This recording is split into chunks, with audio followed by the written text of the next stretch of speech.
एक बार आप लोगों का फिर से देसी लॉ एकेडमी के यूट्यूब चैनल पर स्वागत है आप लोगों का।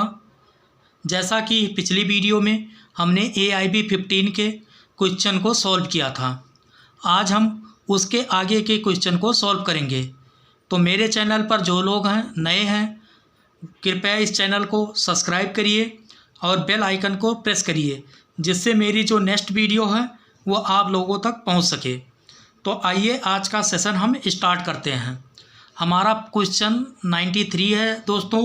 हिंदू उत्तराधिकार संशोधन अधिनियम हिंदू सक्सेशन अमेंडमेंट एक्ट 2015 महिलाओं के लिए प्रदान करता है। 4 ऑप्शन मिलेंगे दोस्तों। ए ऑप्शन है पुरुषों के साथ तालमेल पर अधिकार। बी ऑप्शन है अपने माता पिता से अपने भाइयों के साथ कृषि भूमि में विरासत का अधिकार।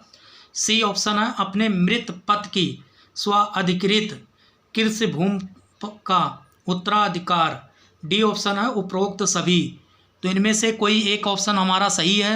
सही ऑप्शन को आप लोगों को सेलेक्ट करना दोस्तों। हमारा सही ऑप्शन क्या होगा, सेलेक्ट करिए, उपरोक्त सभी। ठीक है दोस्तों, बढ़ते हैं दोस्तों नेक्स्ट क्वेश्चन 94 की तरफ। हिंदू विवाह अधिनियम की धारा 25 का प्रावधान है। 4 ऑप्शन मिलेंगे दोस्तों। ए ऑप्शन है बच्चों की हिरासत। बी ऑप्शन है अस्थायी गुजारा भत्ता और रख रखाव। सी ऑप्शन है रख रखाव पेंडेंट लाइट। डी ऑप्शन है वैवाहिक संपत्ति का विभाजन। 4 ऑप्शन है दोस्तों, कोई एक ऑप्शन आप लोगों को सेलेक्ट करना। एक ऑप्शन हमारा सही है। सही ऑप्शन क्या है दोस्तों, बी अस्थायी गुजारा भत्ता और रख रखाव। ओके दोस्तों, बढ़ते हैं दोस्तों नेक्स्ट क्वेश्चन 95 की तरफ। एक हिंदू पत्नी अपने बच्चों के साथ रह रही थी और अपने सभी बच्चों का रखरखाव और भरण पोषण बहुत सालों से अपने पति के बिना किसी सहायता के कर रही थी। पत्नी इसके अंतर्गत अलग निवास और रखरखाव की हकदार है। 4 ऑप्शन है मित्रों, इनमें से कोई एक ऑप्शन आप लोगों को सेलेक्ट करना है। ए है हिंदू दत्तक और रखरखाव अधिनियम की धारा 18 clause 2 sub clause F. B option है हिंदू दत्तक रखरखाव अधिनियम की धारा 18 क्लॉज 2 सब क्लॉज डी। सी ऑप्शन है हिंदू दत्तक और रखरखाव अधिनियम की धारा 18 clause 2 sub clause A. D option है हिंदू दत्तक और रखरखाव अधिनियम की धारा 18 क्लॉज 2 सब क्लॉज जी। तो इनमें से कोई एक ऑप्शन हमारा सही है। सही ऑप्शन क्या होगा, सेलेक्ट करिए दोस्तों। इनमें से हमारा सी ऑप्शन सही होगा। ठीक है दोस्तों, बढ़ते हैं क्वेश्चन 96 की तरफ दोस्तों। 96 क्वेश्चन अपना है। एक वैध गोद लेने के अनुरोध कोई गोद लेने के लिए मान्य नहीं होगा जब तक एक गोद लेने वाले व्यक्ति को गोद लेने की क्षमता और अधिकार भी है।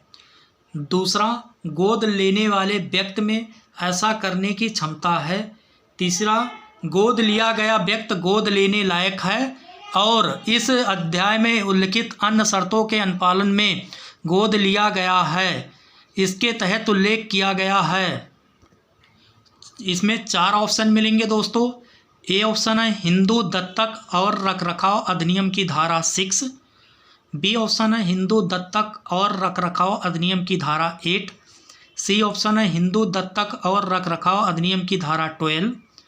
डी ऑप्शन है हिंदू दत्तक और रखरखाव अधिनियम की धारा 10। तो कोई एक ऑप्शन हमारा सही है दोस्तों। सही ऑप्शन को आप लोगों को सेलेक्ट करना। सही ऑप्शन हमारा क्या होगा, ये ऑप्शन। ठीक है दोस्तों, हिंदू दत्तक और रखरखाव अधिनियम की धारा 6 हमारा इसमें ए ऑप्शन सही होगा। बढ़ते हैं दोस्तों नेक्स्ट क्वेश्चन की तरफ 97 की तरफ।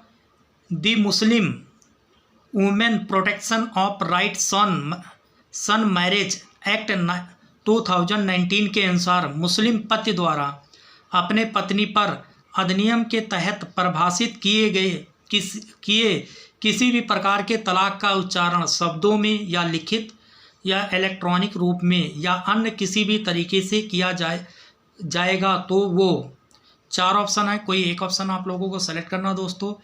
ए ऑप्शन हमारा उसका कोई मतलब नहीं है। बी है हस्तक्षेप योग्य होगा।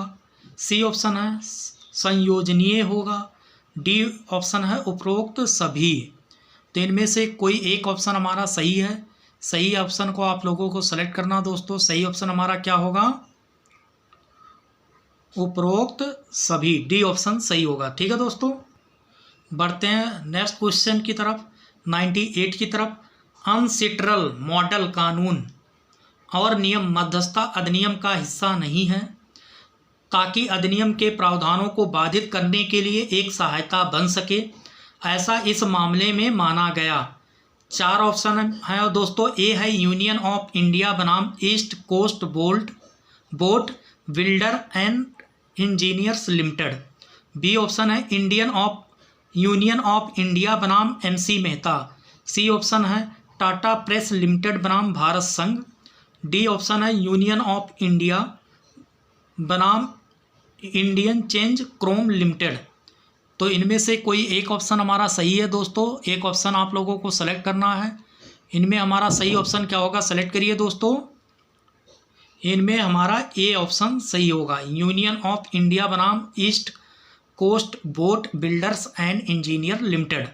ठीक है दोस्तों, बढ़ते हैं दोस्तों क्वेश्चन 99 की तरफ। मध्यस्थता अधिनियम की धारा 7 क्लॉज 4 के अनुसार ऐसा दस्तावेज एक मध्यस्थता समझौता माना जाएगा यदि वह लिखित में है। 4 ऑप्शन मिलेंगे। ए ऑप्शन है पार्टियों द्वारा हस्ताक्षरित एक दस्तावेज। बी ऑप्शन है इलेक्ट्रॉनिक माध्यम से संचार सहित पत्र, टेलिप्स, टेलीग्राम या दूर संचार के अन्य साधनों का आदान प्रदान जो समझौते का अभिलेख प्रस्तुत कर सकता है। सी ऑप्शन है दावे और बचाव के बयानों का एक आदान प्रदान जिसमें समझौते का अस्तित्व एक पक्ष द्वारा आरोपित किया जाता है और दूसरे द्वारा इनकार नहीं किया जाता है। और डी ऑप्शन हमारा इनमें से कोई नहीं। तो इनमें से कोई एक ऑप्शन सही है दोस्तों। सही ऑप्शन को आप लोगों को सेलेक्ट करना है। इनमें से हमारा सही ऑप्शन क्या होगा दोस्तों? हमारा डी ऑप्शन होगा, इनमें से कोई नहीं। बढ़ते हैं दोस्तों क्वेश्चन 100 की तरफ।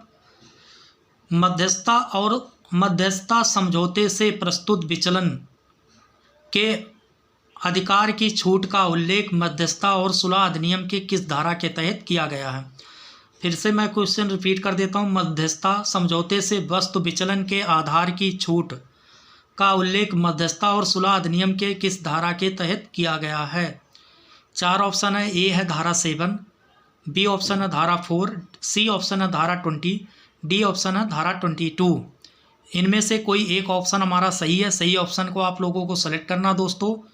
तो हमारा सही ऑप्शन क्या होगा दोस्तों? बी ऑप्शन, धारा 4। ठीक है दोस्तों, तो आज का सेशन यहीं पर समाप्त करते हैं दोस्तों। हमने आज AIB 15 में जो क्वेश्चन आया था उसको हमने सॉल्व किया है।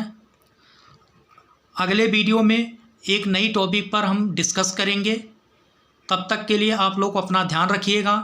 और जो लोग इस चैनल पर नए हैं, अगर मेरी वीडियो अच्छी लगी हो तो मेरे चैनल को सब्सक्राइब करिए और बेल आइकन को प्रेस करिए, जिससे मेरी जो भी नेक्स्ट वीडियो आए वो आप लोगों तक पहुंच सके। और इस जो मैंने आपको पेपर सॉल्व करवाया या लॉ से रिलेटेड कोई भी आप लोगों का डाउट या क्वेरी है या कोई भी आप लोगों को लगता है कि समझ में नहीं आया, तो आप कमेंट सेक्शन में कमेंट करके मुझसे आप पूछ सकते हैं। ठीक है दोस्तों, और आप मेरे फेसबुक पेज, टेलीग्राम चैनल पे या इंस्टाग्राम पे मुझे आप फॉलो कर सकते हैं। लिंक में जाकर आप मुझे फॉलो कर सकते हैं। फेसबुक, इंस्टाग्राम या टेलीग्राम का जो लिंक है वो मेरे अबाउट में जाकर आपको मिलेगा, वहाँ से जाके आप फॉलो कर सकते हैं। ठीक है दोस्तों, आज के लिए बस इतना ही। आप लोग अपना ध्यान रखिएगा।